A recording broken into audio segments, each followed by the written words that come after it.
doesn't give this to anybody though. So, it's just for our own internal purposes. Except the government. Yeah. Right. You're never going to live down that. This is about if all see if you haven't smiled and see it. That's so cool. I had done,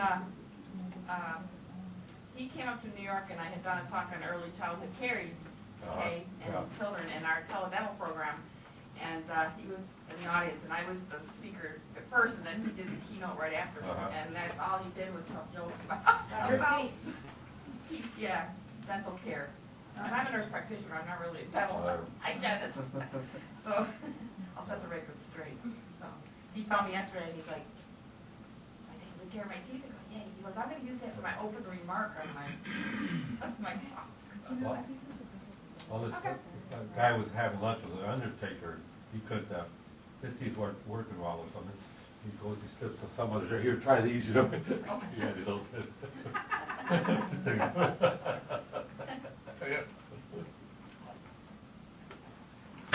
Jerry, you want to go ahead? She's going to.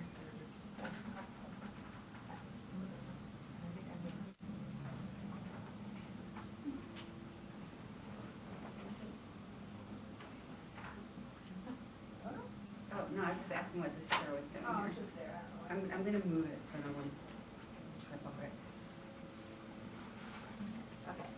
Well, we're going to go ahead and get started. In the interest of time, I know we might have people who trickle in, but I know that Terry has a great presentation, and today's presentation is about telehealth.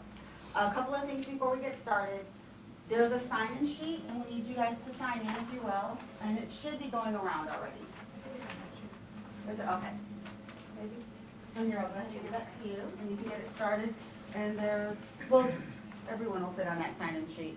The other thing I wanted to tell you, there are bathrooms over here, in case you need to use the bathroom. And then water is outside. If you want to drink, I don't know why we don't have it in here, but there just isn't any room. And then there's also an evaluation on your chair. So at the end of the session, if you'll fill those out, and you can just either leave them on your chair or bring them to me, that'd be great. And without further ado, Terry Yonker is going to get up and introduce her presentation and all the people who are participating. I think I need a touchstone.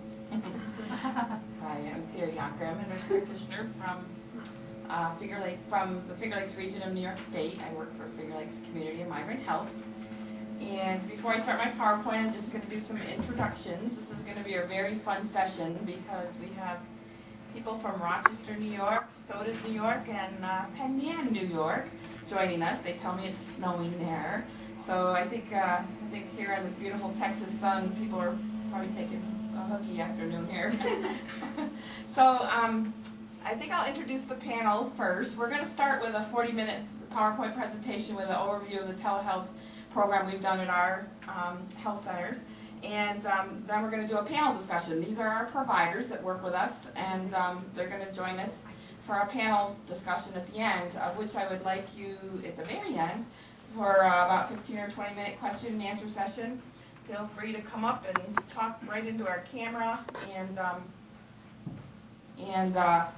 ask questions. Feel free to ask questions. Maybe we could reserve the questions till the end, though, for that purpose. Just on who's on the screen at the very top is Dr. Jeff Karp. The names are up here. He's our pediatric dentist at the University of Rochester that's working with us doing teledental consults. And down in the bottom left-hand corner in the green jacket is Dr. Mendocino, the general dentist that works in our health centers. He's actually our dental director.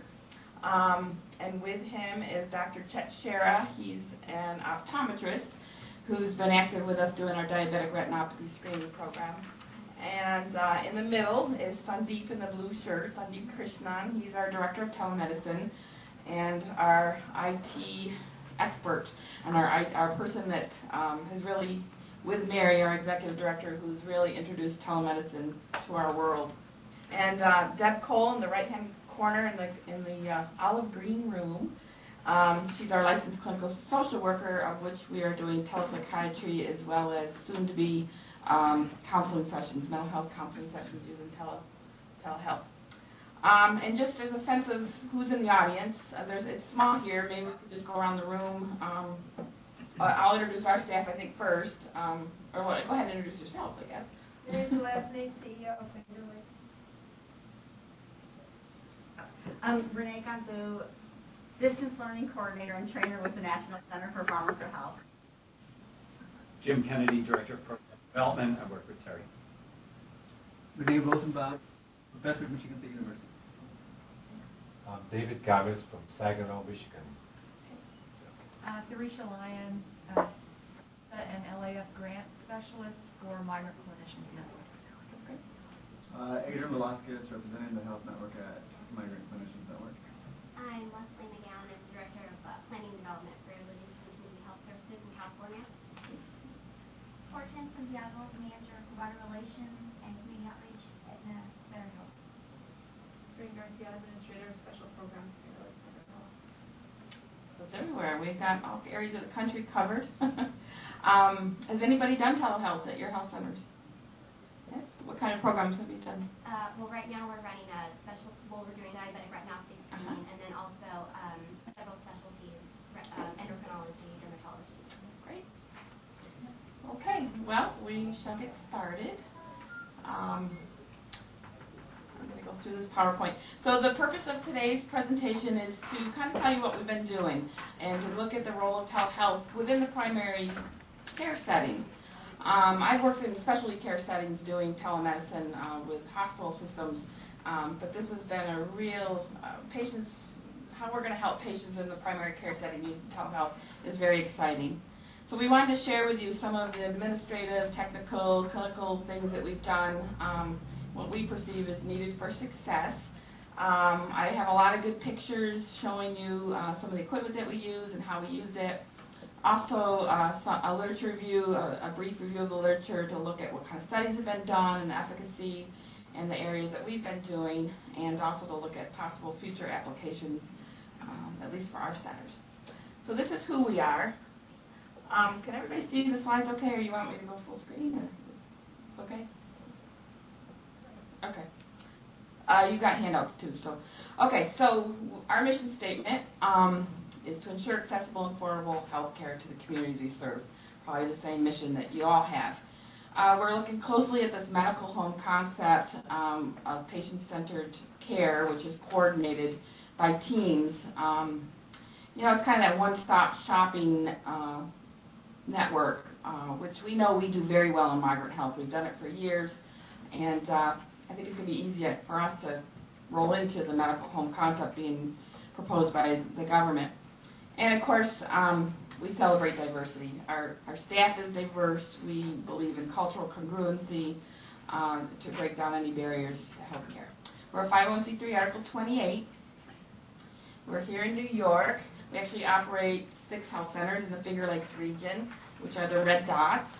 And we have voucher sites in 62 counties in New York State. Our health centers provide medical care, dental care, and behavioral health, as well as enabling services. And we're in the, like I said, central western part of New York State, which is very rural. Our furthest health center is down at the very end of the Finger Lakes, south of Penn Yan and Bath. I think it's probably almost 100 miles to Rochester one way, which Rochester and Syracuse are our urban centers. So it is quite a distance for patients to travel.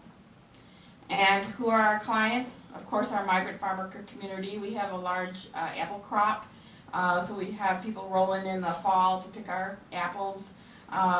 Also doing vineyard work, cabbage work, other crops in the Finger Lakes region. Many of our farm workers are of Latino descent. There's a large Haitian population as well, and as well as a large resettled African American population. And of course, we have other rural poor that we outreach to, and we're beginning to have a large influx of Amish community. So quite diverse.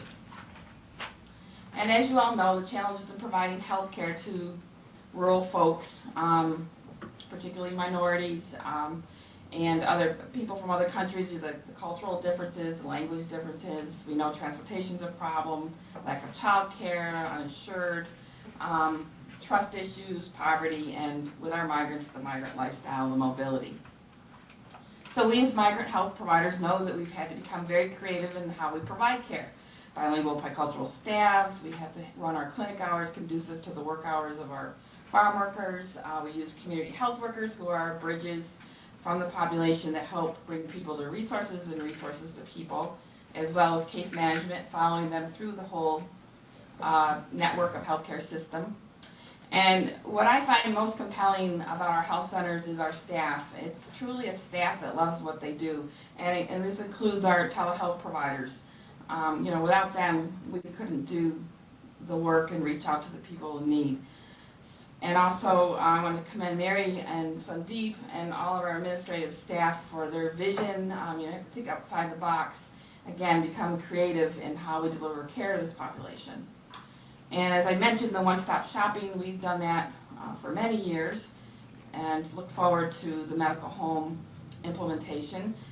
And now telemedicine, which is another creative way to provide care to farm workers. So for those of you that are new to telemedicine, I just threw up a couple definitions. Our state office defines telemedicine as the provision of professional service over geographical distance by means of modern technological communication systems. That is often intertwined with telehealth. Telemedicine is actually the delivery of medical care, where telehealth kind of encompasses more health-related services and sharing of information using the technologies. Telehealth is actually an expansion of telemedicine that can also incorporate administrative and educational functions related to telemedicine. And telemedicine is not new. It actually started in the 1960s with NASA monitoring the health of astronauts up in space. And in the 1990s, money was distributed to develop telehealth networks in a lot of the university systems, such as the University of Illinois, UC Davis, even down here in Texas. Where's that? Texas Tech. Texas Tech, University of Tech, yeah. Develop telemedicine systems so that they could begin rural health care. And the professional organization that those of us in telemedicine relate closely to is called the American Telemedicine Association. They run a really wonderful annual conference. They have really good journals, search engines. They help evaluate telemedicine equipment. They write standards of care for clinicians. So I listed their contact information, and they're really great for as a resource. And we're you guys. institutional members, so. No, it's the best I can do for you today. So again, I listed their contact information, and they're a great resource. Can we ask questions? Or do we tell later? Can you write down and wait till I? Sure. In terms of applications in telemedicine, it's really throughout the whole continuum of healthcare, from home care to primary care to hospital to emergency care to ICU to nursing home to urgent care. Really, it's being done in every setting of healthcare, behavioral health. And the literature, there's been many studies done, and it's proven that obviously there's reduced travel time for patients, that people can get timely appointments. They say out in Phoenix, if you need to see an endocrinologist, you're better off living an hour outside of Phoenix, because you can get an appointment quicker with an endocrinologist living in a rural area and seeing them by telemedicine than you can in the city of Phoenix. So patients obviously can remain in their community, within their own healthcare setting. For providers, it's wonderful because we have access to wonderful specialists who can teach us and help us manage our patients. You can provide for expanded services within your health centers, as well as educational opportunities.